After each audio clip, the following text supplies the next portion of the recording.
Welcome to you all. Can you hear me okay? My name is Dr. Gary Cox. I'm a member of the Henry Halloran Research Trust Advisory Board, and I've been a member of that board since the trust first started in 2013. I've got a particular interest in this subject. Professionally, I've been involved in environmental impact assessment and the procedures around that. But also, in 2011, I obtained a Master of Laws from the School of Oriental and African Studies in London in international environmental law. And I subsequently taught in the program on mining law. They seem to like an Australian teaching mining law. Yes. And I taught mining law from a cross-cultural and human rights perspective. But enough about me. I'd like to start with the welcome to country. I would like to acknowledge and pay respect to the traditional owners on the land on which we meet, the Gadigal people of the Aurora Nation. It is upon their ancestral lands that the University of Sydney Camperdown campus is built. As we share our own knowledge, teaching, learning and research practices within this university, may we also pay respect to the knowledge embedded forever with the Aboriginal custodianship of country.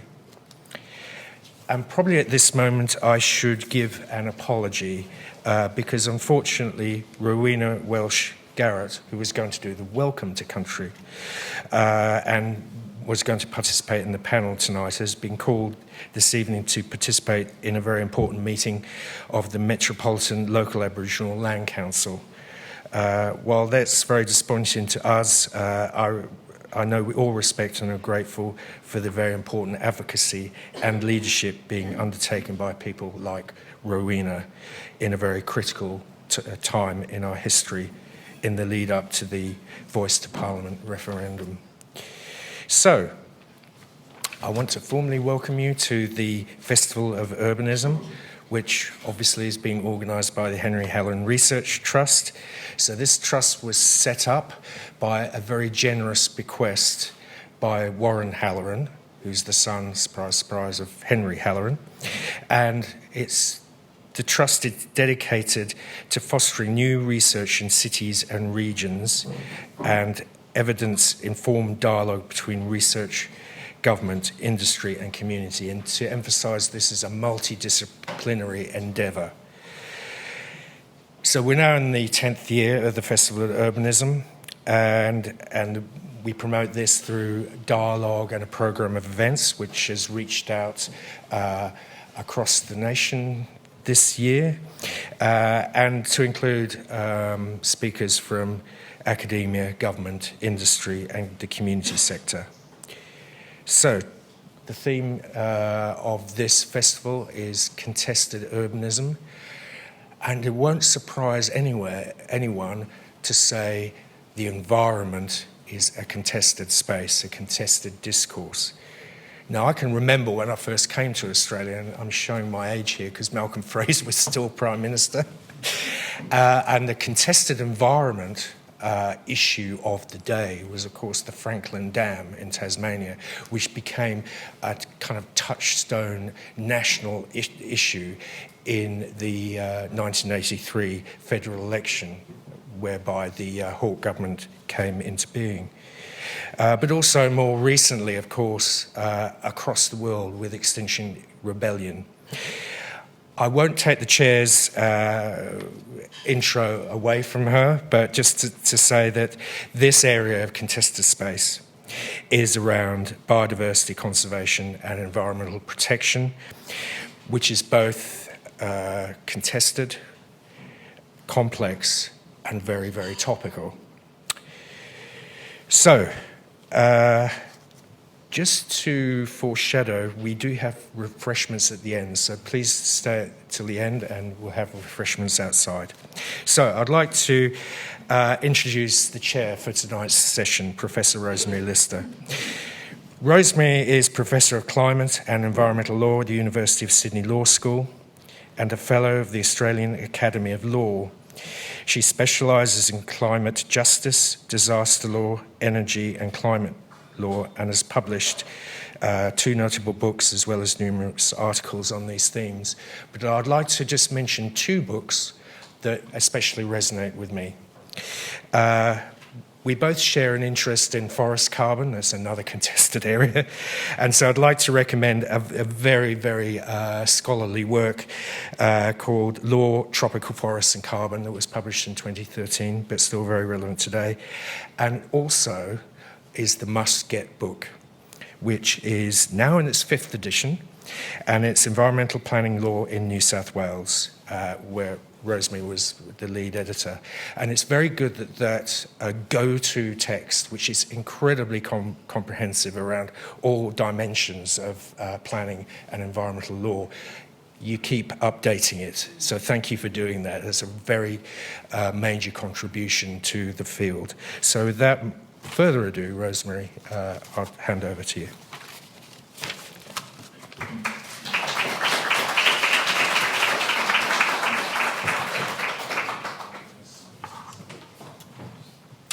Well, thanks very much, Gary, for that very generous introduction.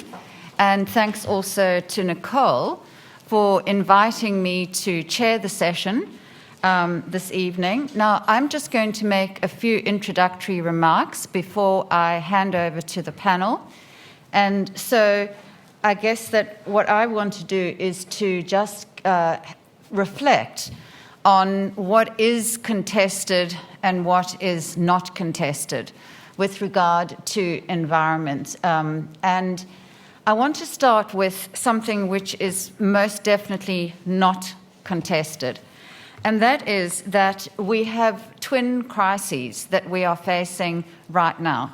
And that is the global boiling crisis and also the crisis of biodiversity loss. Now, as you can see here, on the 13th of September 2023, the US National Oceanic and Atmospheric Administration released this graph which shows that the carbon dioxide in the atmosphere was higher in September than ever before. 350 parts per million is the safe level of CO2 in the atmosphere, where it's the concentration which is correlated with a 1.5 degree increase in global temperatures. So that is the global boiling point. And in fact, James Hansen, who some of you may follow, he's generally regarded as the grandfather of climate science, has also reported that this is the hottest global temperatures that we've experienced in an El Nino year. So the biodiversity crisis is such. Reporting in 2019 in the Proceedings of the National Academy of Science, since the rise of human civilization, 83% of wild mammals have been lost. 80% of marine mammals, 50% of plants, and 15% of fish. And so this is pause for thought. Now, what is also not contested, in my view, is the complete recorded failure of biodiversity legislation and also governmental action on the environment in Australia.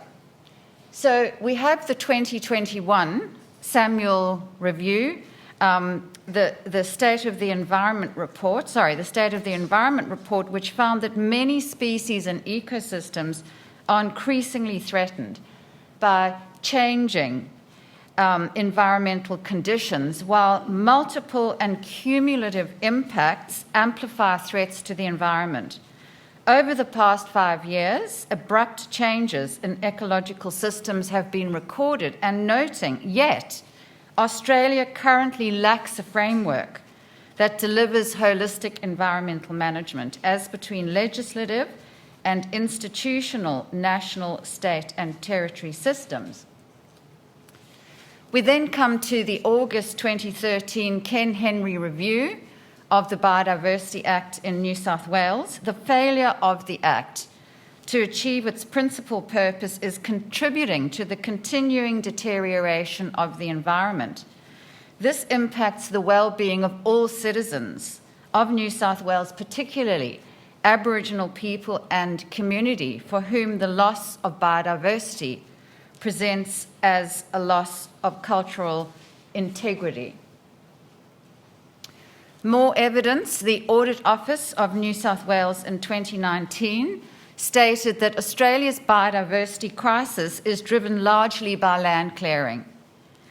And it found the clearing of native vegetation on rural land is not effectively regulated and managed. The process supporting the regulatory framework, the processes are weak, and there is no evidence-based assurance that clearing is carried out in accordance with approvals. Moving on then to the Royal Commission into the 2018-2019 Murray-Darling Basin crisis, there is no sensible prospect whatever of the goal of sustainability being met, writing further that the Murray-Darling Basin Authority and the Commonwealth Government, instead of trying to fix the sustainable diversion limit beyond which key environmental values would be compromised, they appear to have set out to gauge the limit of sectional or political tolerance for a recovery amount.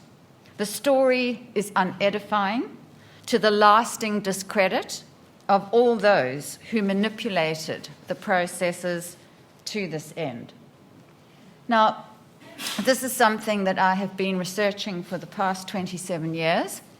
So what I find is not contested is the influence which neoliberalism has had and the deliberate undermining of effective legislation which has followed. So I'm all too familiar as an environmental lawyer with the campaign of deregulation that has been waged by successive governments at the federal and at the state levels. And what governments keep telling us is that we need to cut green and red tape. Why? Because we need to reduce the burden and the cost of environmental regulation on business. And this is all couched in the language of regulatory reform. So what is neoliberalism? I'm only going to address the first point. The academic literature on neoliberalism has burgeoned since the global financial crisis. So I've read extensively about that. I like this quote from Venugopal. Neoliberalism, and I say in Australia, is an economic policy agenda encompassing a radical, laissez-faire economic policy experiment. That's all it is, which tightly delimits the role of the state in regulating economic activity, and also authoritarian capital, where social actors, policies, and material interests are fused together in the interests of politically powerful elites while shaping a freer trading market order. And what I note is that even the economists are calling time. And I want to move to Joseph Stiglitz, who has won a Nobel Prize for his work on economics, and what he said in 2019 in his book, People, Power and Profits, Progressive Capitalism for an Age of Discontent. The promises of neoliberalism are seen for what they are: self-serving platitudes or lies. We got our economics wrong, we got our politics wrong, we got our values wrong. We forgot the economy is supposed to serve our citizens and not the other way around. Balance must be restored between moral turpitude and materialism. We must give a place to both individual and collective initiative and well-being, and exhort individuals and society generally to behave in a way that reflects our higher values and aspirations. And I believe that environmental protection is one of those higher values to which we aspire. And so, in conclusion, before handing over to the panel, after 27 and a half years of research in environmental law at the University of Sydney Law School, my conclusion is that biodiversity conservation legislation has been corrupted by the influence of neoliberalism, and as such has ultimately provided a license to destroy. Now, in any case, as the Henry Review states, since the New South Wales Act 2016 was legislated, global ambition has moved beyond biodiversity conservation to a nature-positive framing that emphasises the need to repair past damage and to take urgent action to halt and reverse biodiversity loss, putting nature on a path to recovery so that thriving ecosystems can support future generations. And so with that, I now move to our eminent panel. And our first speaker is going to be Ed Cousins. Ed Cousins is an associate professor at the law school, a very good colleague of mine. Ed is an expert in international environmental law, including in biodiversity and cultural heritage. He has published very widely in these areas, and he's a co-author with me on that New South Wales planning and environmental law. I'm also going to introduce our next speaker, Rachel Walmsley, so that the speakers can just follow one another. And Rachel, as I said in the lobby to someone, is just a complete legend, right? Just in general. Rachel is at the Environmental Defender's Office, and Rachel regularly writes submissions to government. Whatever issue government is dealing with, Rachel will write the most amazing submission. And as I'm sure I've told Rachel before, I know that my students have plagiarised when they all just write in their essays Rachel's submissions, right? And I have to say, just remember, P.S., you don't do that, as brilliant as they are. You could have got an HD, but don't do that, right? So Rachel has been listed in the Best Lawyers of Australia list, and she spearheads all of the national law reform work at the EDO and serves on many government and non-government advisory committees. So it's really an enormous pleasure not only to have Ed and Rachel as my colleagues, but to now welcome them to the podium. Thank you. I'm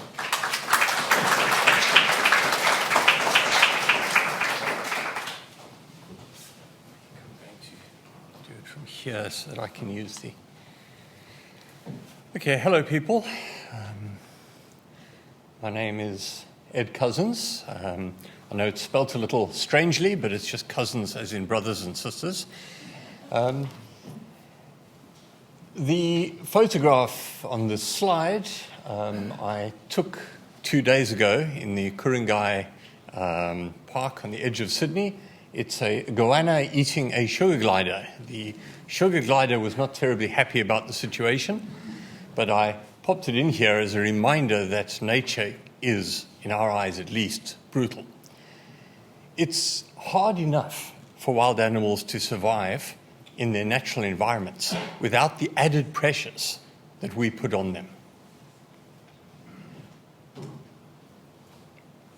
Just let that slide pass for a moment. I thought I'd also, at the beginning, just use this as an example of just how complicated biodiversity is. We have a tendency to sit here at the beginning of the 21st century and say, well, we have an understanding of what nature needs and of what biodiversity requires. We understand the relationships between species. And we look back on people writing or researching or making decisions 50 or 70 or 100 years ago and say, well, they didn't know very much at all. But in 50 years' time, people are going to look back on us and say, well, you know, we were fumbling in the dark. And This is, I think, a lovely example. Eucalyptus dieback. What happens in parts of New South Wales especially is that the species of honeyeater called a bell miner farms insects called psyllids, drives other birds out of the area, protects the psyllids. The psyllids, the insect in the middle, secretes a sugary substance called a lerp, L-E-R-P, on its back. The bell miner enjoys eating that and makes sure it does not harm the psyllid. Noisy miners just gobble up the lerp and the psyllid together. The bell miners protect the psyllids, effectively farm them. But that is a problem because the psyllids then become overabundant. They damage eucalyptus. And it seems that the eucalyptus, even when the psyllids, the bell miners are removed, the psyllids are then predated on by other species.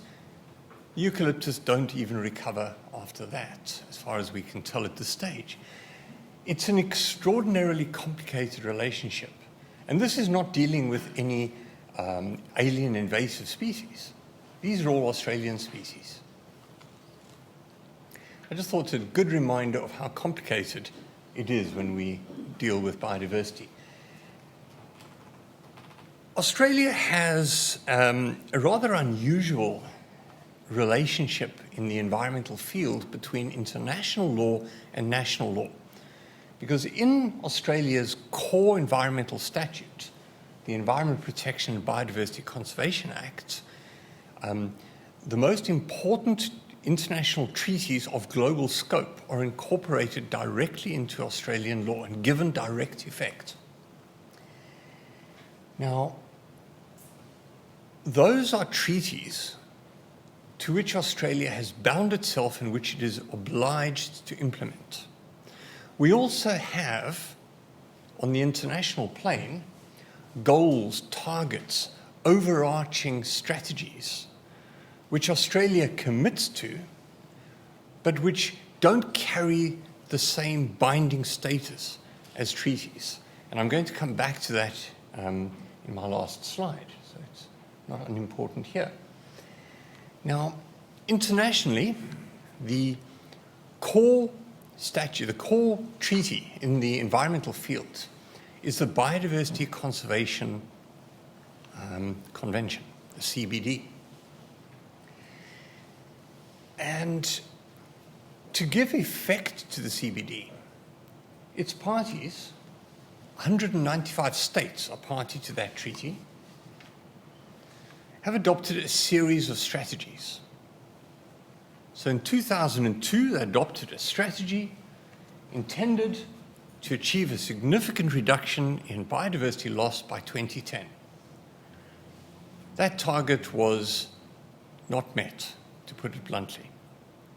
So what do you do? The parties then went into a second strategic plan, far more ambitious, far more detailed. This one to run from 2011 to 2020. 5 strategic goals and 20 targets. And Australia embraced this, particularly Target 12, to prevent the extinction of threatened species and improve their conservation by 2020. We reached 2020, and in this comprehensive summary, it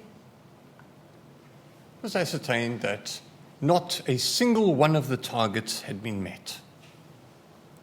Some sub-targets had arguably been met in part, but essentially the entire second strategy was a dismal failure.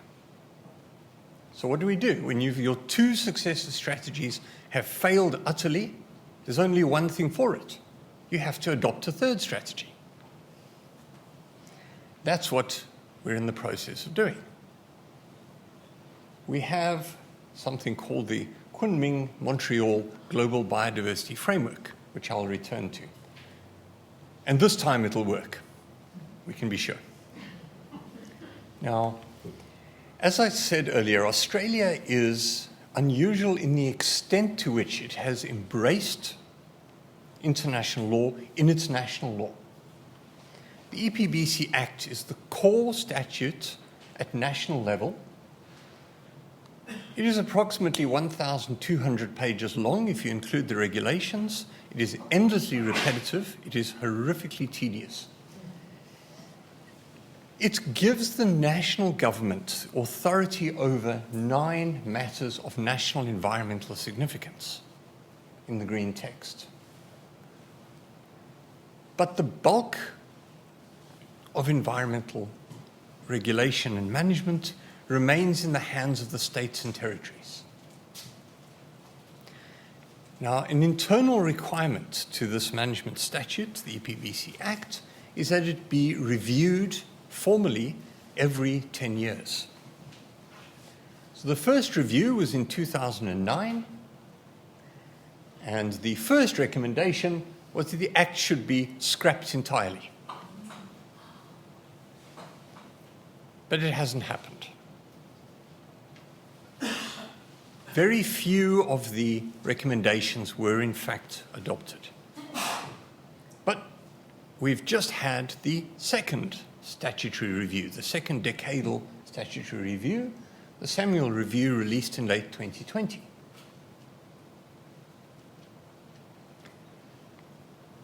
And building on the lack of success of the Hawke Review, the Samuel Review recommends,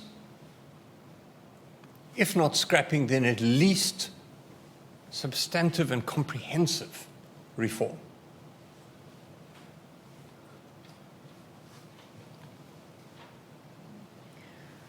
The most important recommendation, probably, is the introduction of a set of national environmental standards, which will provide a touchstone against which all other environmental legislation and all projects and developments and decisions can be measured.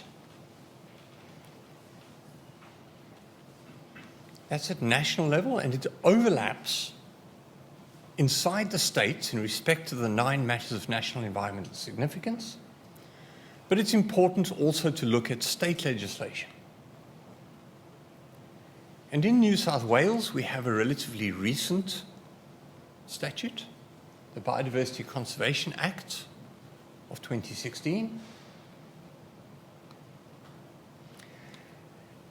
And I would argue that this is almost the culmination of a developer-friendly, neoliberal, market-oriented approach. For various reasons, I think we're going to have to work through the few successes and the many failures that are in store for us under this statute before we can look back on it and say, well, let's never do that again. But what the Act does give us is a wonderful opportunity to evaluate, to consider what happens. Now, that Act has just had, I'm very aware, a review. In August, the Henry Review, which Rosemary referred to, was released. And the Henry Review recommends effectively that the statute be scrapped. Now, that isn't as dramatic as it sounds. Another review of another statute in New South Wales was released at the same time, which effectively said everything's going pretty well. This is my last slide. The Henry Review suggests firmly that we become nature positive, which means essentially that we move from managing sustainably to repairing and protecting, taking positive steps rather than being reactive. And to bring it back to the beginning of my presentation, the Henry Review suggests strongly that we look to the Kunming-Montreal Global Biodiversity Framework. Unfortunately, that is a very weak document. But the Australian government has agreed to adopt the Nature Positive Plan, and we can hope that the Henry Review will make a difference in New South Wales also. Thank you.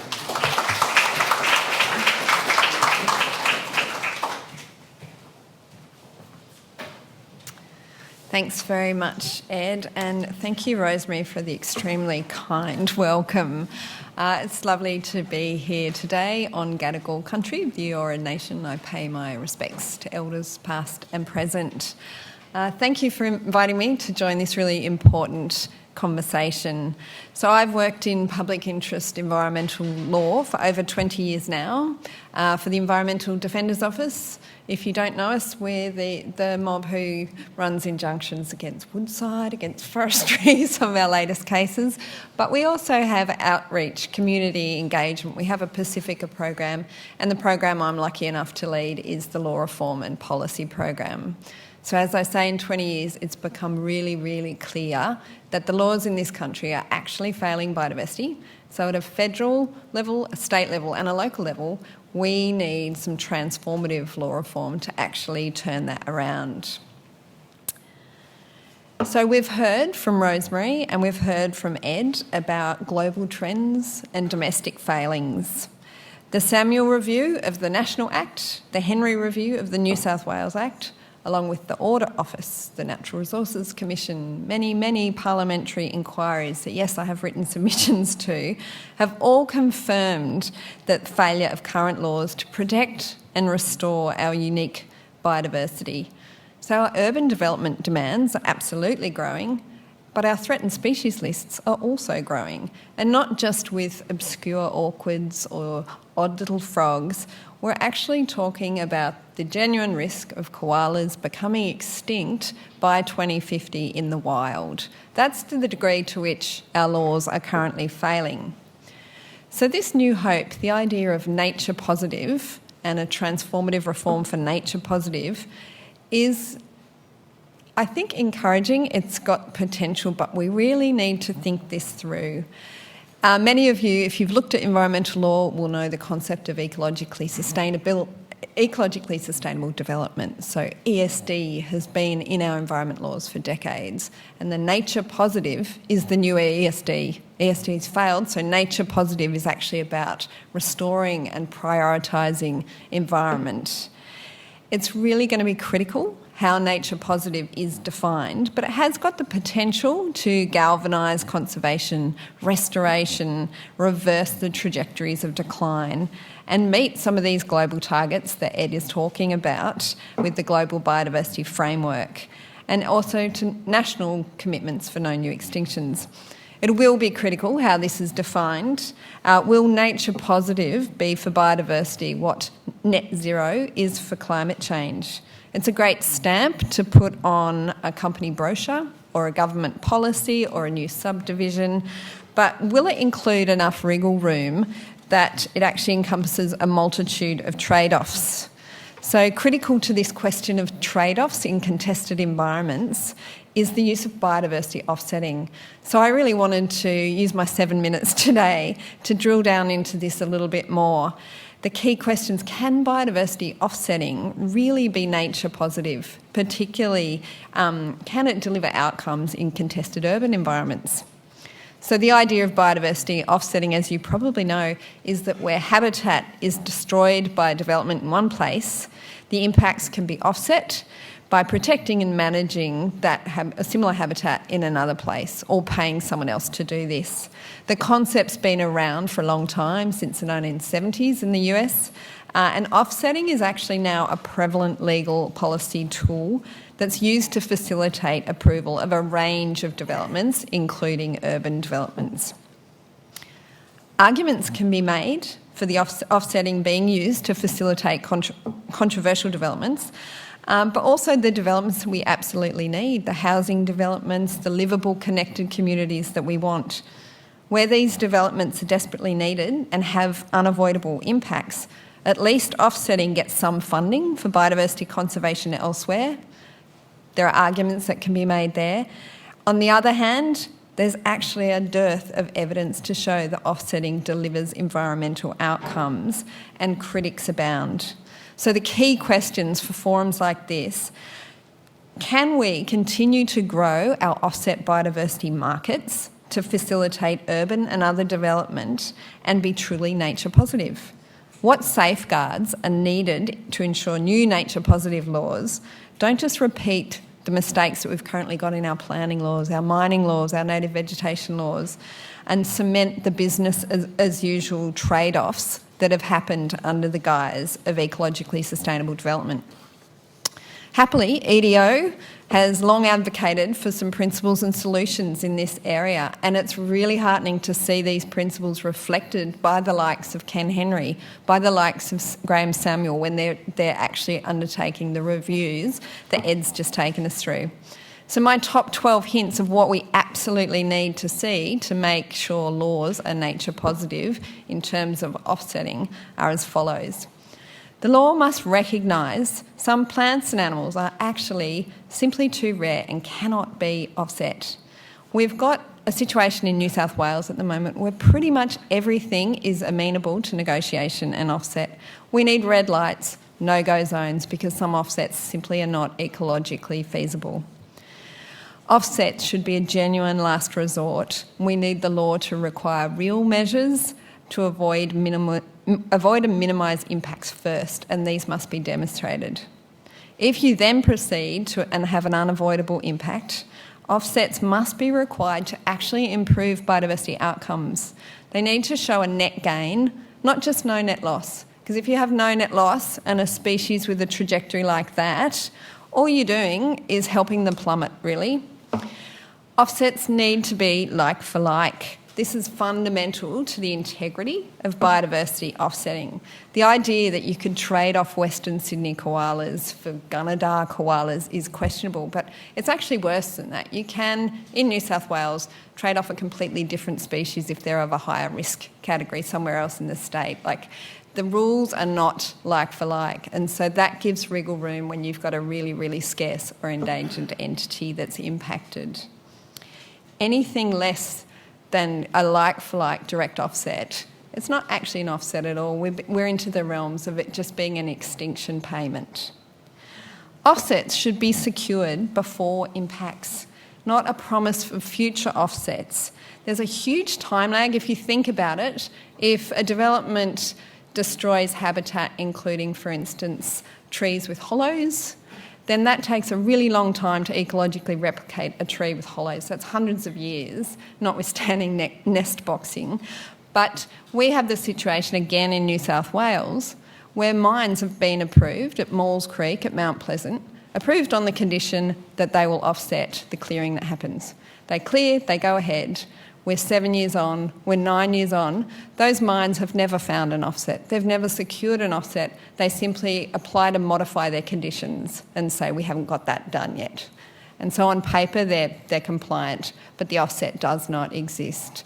The idea that a mine could do some future rehabilitation, and that counts, also that has no ecological credibility. Indirect offset, so that's where you don't manage habitat, but you might provide funding for research or education. That should be strictly limited because the focus needs to be on the habitat. Discounting and exemptions from offset requirements that are based on non-ecological considerations, they should not be permitted. It should be a scientific equation that we're considering here. Benefits should be protected in perpetuity. The impact of concreting is forever, so the benefit should also be in perpetuity. Offset actions must be additional to what is already required by law. You shouldn't get points for managing something that you're required to manage already. This is a big issue in Western Sydney for a lot of the offsets that are needed out there for the airport, the growth centres. This is a long, continuous story. Offsets must be transparent and legally enforceable. Samuel and Henry, in their reviews, are both scathing of offsets, but both say there needs to be a public register and transparency. Clear monitoring and reporting requirements are needed so we can actually see if outcomes are being delivered. That's the missing piece with offsets, the actual evidence that biodiversity is being recovered and environmental gains are being achieved. That's pretty fundamental if you're claiming a new law is nature positive. And finally, laws should build in mechanisms to respond to climate change and stochastic events. We need laws to be nimble and adaptive. So it might be the case that a species or an ecological community, actually we can't offset that anymore because it's just been decimated by a bushfire. We need to be able to have laws that can respond to this. So in concluding my 7 minutes, I would say any law that allows offsetting that doesn't meet these fundamental principles for integrity is actually unlikely to be truly nature positive. And as I said earlier, this could be at the risk of greenwashing and not actually delivering the outcomes we so desperately need. So whether it's in a regional plan or a strategic environmental assessment of an urban area, a biocertification, rezoning, a new local subdivision, all these tools you may be familiar with, or for individual assessments that together have cumulative impacts on our urban biodiversity, principles do need to apply to ensure any offsets we have ecological integrity, that they have legal enforceability, and that they can actually deliver nature-positive outcomes. Going back to the title of this session, if we don't have these principles in law, then we'll have laws that aren't actually for biodiversity conservation, but they are in fact a licence to destroy. Thank you.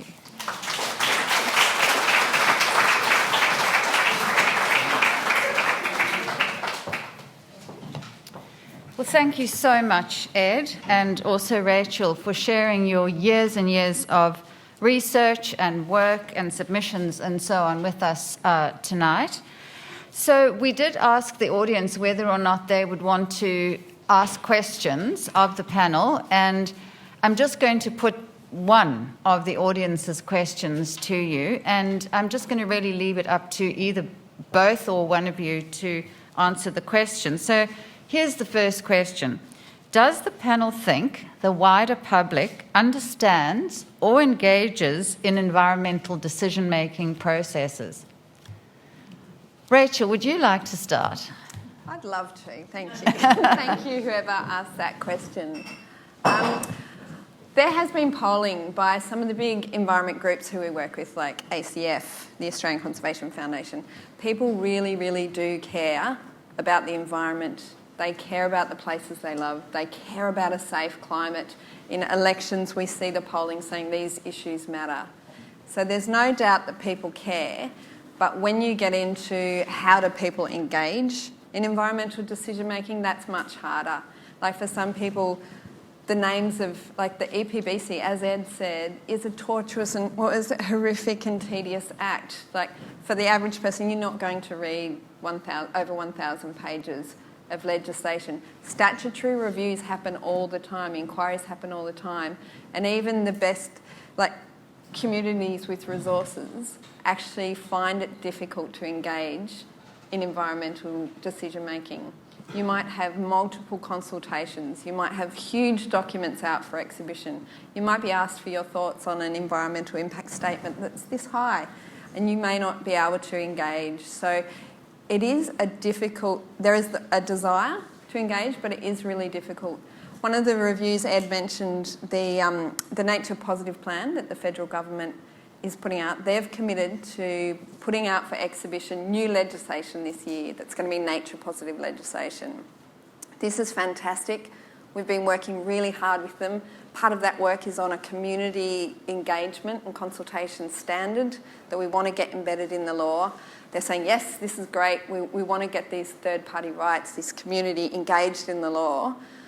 But the other rumour going around at the moment is they're going to launch these bills and these standards for public exhibition on Christmas Eve. And I don't know about you, but I would love to have Christmas break with my family, but that's just a symptomatic of, we get bureaucrats who do reviews, push out these reports, but then expect the public to have their say within time frames, in a certain way, on a website. Remote communities, First Nations communities, like how do you actually get that genuine community consultation done so people can actually be engaged early up front in planning processes? Obviously where there's land use conflicts, the best model is to have early and iterative community engagement with the local community right through a project. We're not really seeing that. We see good examples, but again and again we get the Christmas Eve, here's some new laws, what do you think?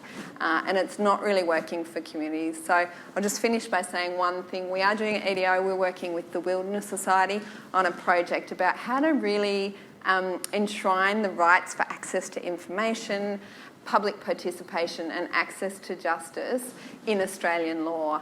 So we're working, because there is great interest in how we can do this better. Governments disappoint, always. And yet we do see progress. Governments become so stymied by the multitude of different interest groups that push at them from all sides. And politicians have very short working lives. They're never sure. I mean, Australia is quite unique in having a national election every 3 years. Some countries have much more stability, and you can be sure you know who's going to be in government for the next 20 or 30 years. But whatever the system is, governments inevitably become entrapped in a mass of legislation, bureaucracy, vested interests, special interests, and ultimately even corruption. And I think if there's one lesson I've learned about politics in my life, it's that all politicians become corrupt. And what's more important is the voters. That's the core difference between one political party and another, is who's pushing that party in a particular direction. And I think we are seeing change worldwide. Something we haven't raised today is this concept of rights for nature, the concept of giving nature, giving the natural world inherent value and even legal rights. And we are seeing it happen. It is happening in Australia. There are various initiatives, but not coming from government down. They're coming from people up. We've got to something like the Yarra River legislation in Melbourne, which does effectively provide a form of legal personhood to a river. We see these developments in other states, other countries. We're seeing more. Mountains and rivers in New Zealand. Rivers particularly in Southeast Asia, Bangladesh, India, and Sri Lanka. And probably the drivers of the sort of the high points have been legislation and entrenchments in constitutions in countries like Bolivia, Colombia, and Ecuador in Latin America. So we are seeing this move, and it's coming from people. It isn't coming from government down. So we might not think that we're influencing government. We might feel completely helpless to change government. We might sit and chew our fingernails and say, well, why can't they do what they promised they would do? But it's very difficult. But they are doing it. I think we don't realize the impact that we are having. Yeah, that's it. All right, thanks, Ed. So I think we have time for 2 short questions. Please keep your questions short to the panel. Who would like to ask a question? Yes. I guess this is, sorry. For upcoming changes in policy, the Nature Repair Act is posed to, well, I guess it's an open question. What's your take on the Nature Repair Act as it stands? So for those of you who haven't looked in detail, the nature repair market is a proposal at the federal level to kind of set up a biodiversity market similar to the carbon market. If you're familiar with that, this would be a biodiversity market administered by the Clean Energy Regulator. And the idea is it would galvanise private investment in conservation, and be able to, a pathway for private landholders to make money from land stewardship. So on the pro side of this, if it would galvanise money, that would be fantastic, because governments everywhere, environment is underfunded and there's just not enough money going into restoration. There are a number of concerns with the proposed market in terms of governance by the clean energy regulator that hasn't sorted out governance issues from the Chubb review, but and clarity of the market. The biggest issues for me is this was originally a bill proposed by Minister Littleproud under the former government. It's been readapted under this government, but it is a real distraction because what we need from the Samuel review is a review of the National Environmental Law that sets up the architecture for a new Nature Positive Act with national standards, an independent EPA. We need all that architecture in place, then we can have a market as one of the tools in which we can achieve a nature positive outcome. So part of the big reforms that we're all talking about and we're all working on, hopefully not at Christmas, is getting a new law with a national offsetting standard. But for some reason the government has decided to bring forward this nature repair bill, try and pass it in a hurry before getting that architecture and that offset standard in place. So personally, I think it should be held off. We should get the EPBC reforms done first and then have a market that meets the national standards so we have a coordinated framework for delivering nature positive. I think it's been an error to try and rush this through in advance. Thanks very much. Other questions? Yes. Yeah. Mm-hmm.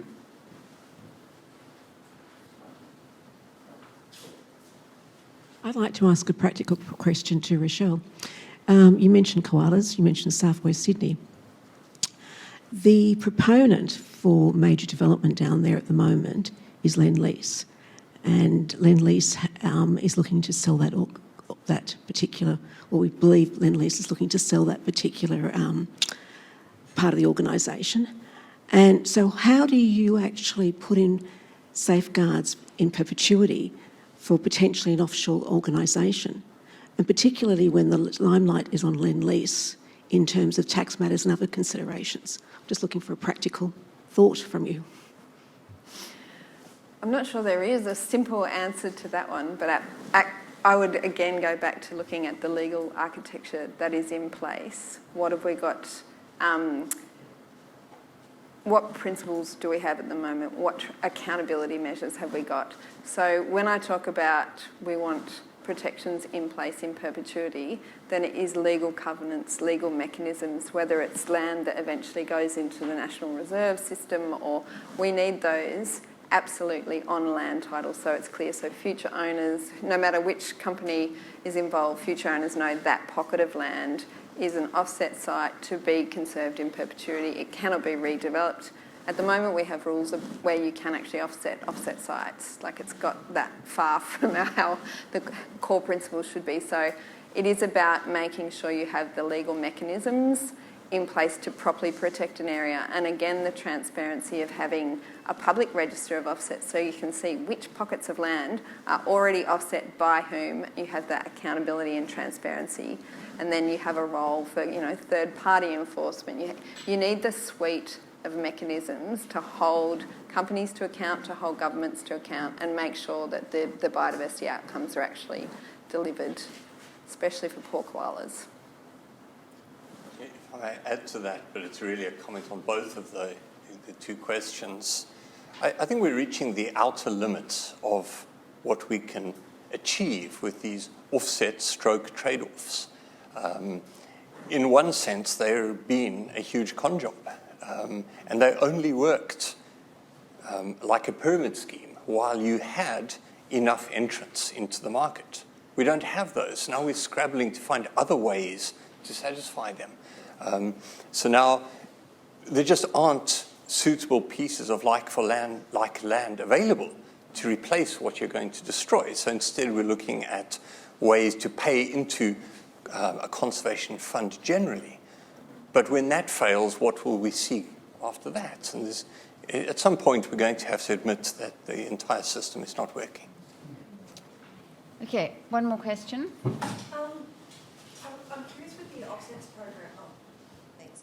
I'm curious with the offsets program and with the Warragamba Dam wall raising EIS. They were looking at offsetting cultural heritage, so Indigenous sites, which is an absolutely appalling notion. Have you seen that happen elsewhere? Is there a precedent for it in New South Wales or Australia or internationally, or is this a new thought bubble of government? There are precedents, unfortunately. I think just it's ridiculous to even think you can offset something as unique as cultural heritage. Like, even offsetting biodiversity, that there's a fungible, tradable unit between two different patches is ridiculous, but it's even more ridiculous when you're talking about unique cultural heritage. But I was in an offsets workshop the other day and we were testing this question. Apparently under the federal law, under EPBC, they have had examples in the past where World Heritage values and National Heritage values, there have been some small offsets on the values of those places. But I think it is a bit of a nonsense that you can actually offset something as unique as heritage.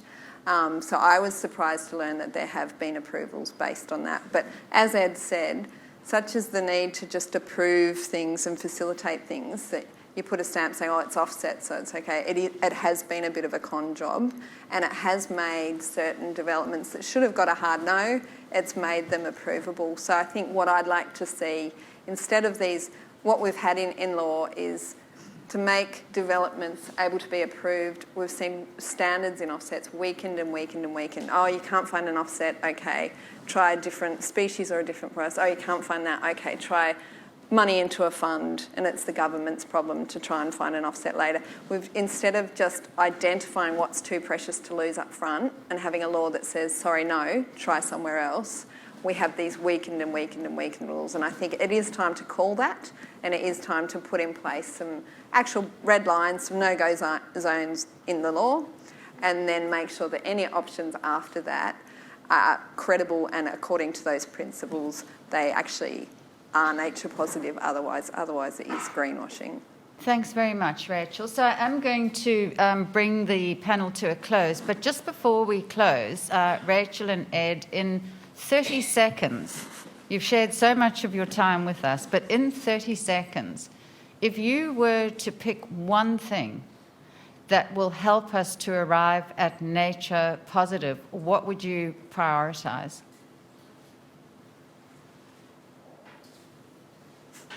I know Ed's going to tell me it's a ridiculous question. No. Because we need everything, as we've been talking about. But what would you personally say is the most important intervention that we need?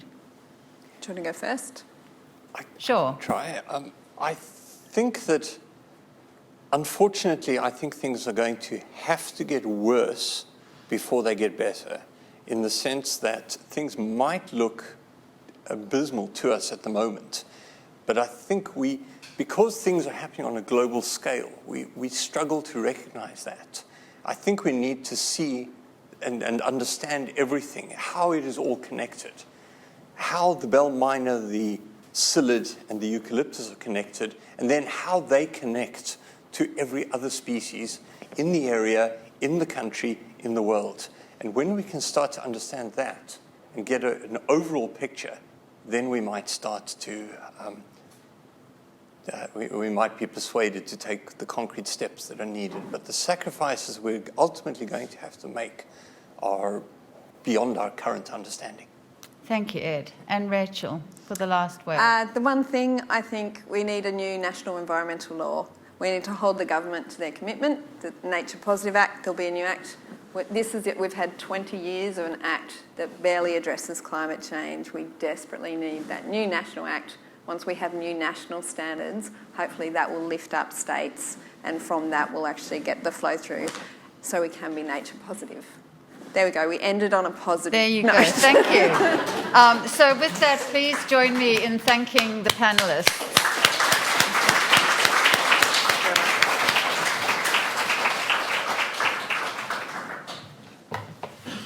And I'd just like to finish this session by thanking our three speakers and just a reflection about the sessions in the festival itself. I think there's a thread that passes through some of the very different topics around what constitutes effective regulation, and particularly what constitutes effective regulation in an increasingly political environment that's, if not averse to regulation that's effective, is also hostile to that.